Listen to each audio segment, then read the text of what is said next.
Continuing my quest to discover how olive oil is made, my journey led me to Temecula, California. Co-founder Thom took me through the groves and explained the growth of olives. He guides me to his mill for the next steps to make olives into olive oil. And the process is simple.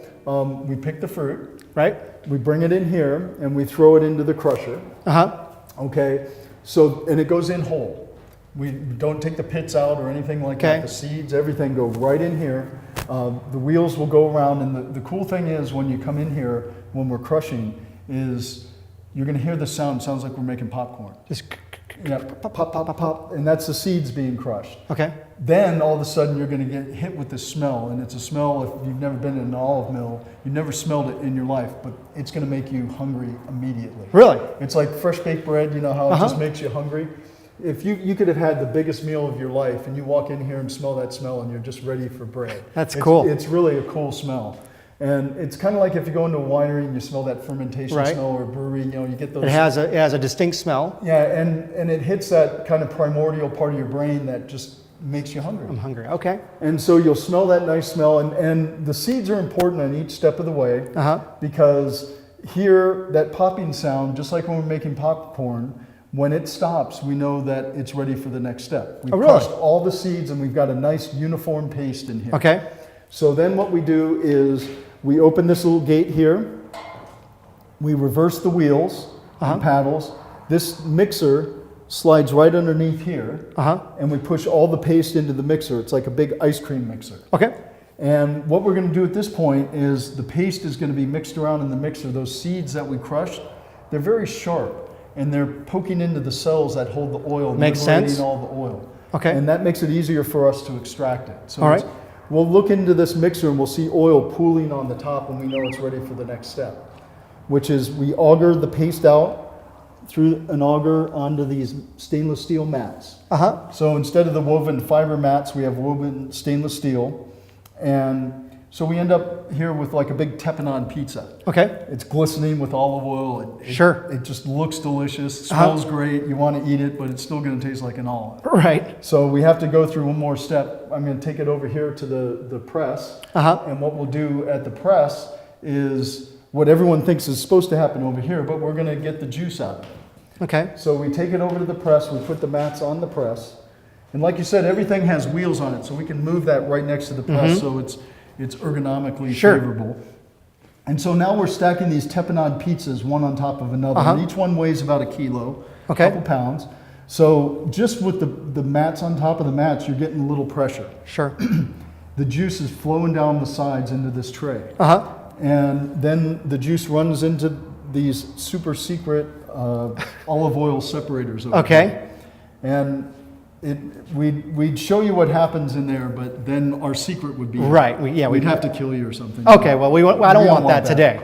But if you think about it, it's going to be just like if you took a glass and you shook it up with oil and water in it and you set it on the counter. So it's gonna the emulsification process breaks, right? Right, and so they separate, and what happens? The oil's a little bit lighter, so it floats to the top. Okay. So it's gravity. It works 24 hours a day, and it's free. Right? I love it. And it's very gentle too. Sure. So as that container fills up, there's only one way out, and that's through the top. That tube that's in the top. Sure. So basically a natural pump, and then it comes around. So the oil's all at the top, so it's going to go into the next separator. Okay. The water we drain out of the bottom, and we just keep that process going, and that's all we have to do.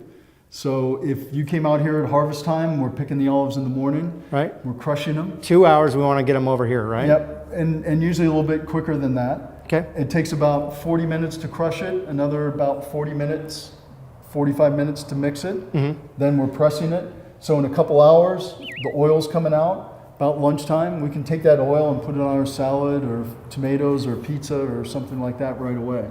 So I have a quick, maybe not, it's really not a quick question, it's a really important question. So just like other things that, you kind of want to know, I mean, you have environmental things that are happening. Is olive oil the same way? Like, you should kind of want to know when this was bottled and... You want to, because it's fruit juice, freshness is important. Sure. So you should definitely, I always say that there's 3 things you want to look for when you're buying olive oil. Okay. First, you want to look for a harvest date. And if it doesn't have it on there, just avoid it. okay? Okay, because you want to know when that oil was made. Sure. Not an expiration date, not a use by date, because they can put arbitrary dates 3 years, Sure. 4 years down. Because whatever they feel like they want to put on. Yeah, and it's not going to get any better. The fresher, the better. The second thing is buy from a dark bottle. Okay. Because light will oxidize the Sure. oil just as quickly as anything else. Okay. So if you think about it, a lot of those olive oils sitting in the grocery store in a clear bottle, that fluorescent lights hitting them, Beating it just up. Aging in front of your eyes, Right. literally. Okay. And then the third, and what I think is the most important, is it should say Temecula Olive Oil Company. I love it. I love it. I had a great time at Olive View Ranch with Thom. I leave with a greater knowledge and appreciation for high quality olive oil. From fruit to juice, grove to mill. Most olives only contain about 20% oil. So that means that when we bring the fruit in here, 80% is not the oil. Sure. So we have to do Pulp, something- seeds, right, water, all stem. those things. Yeah. So about 50% of it is water. Okay. And that water in there, we're draining out. That's where most of the bitterness goes. Okay. And that makes the water very acidic, almost like vinegar. And vinegar is actually a really good weed killer. Okay. And so we'll spray that back in the grove to kill weeds. So you have a true full system going on. Right.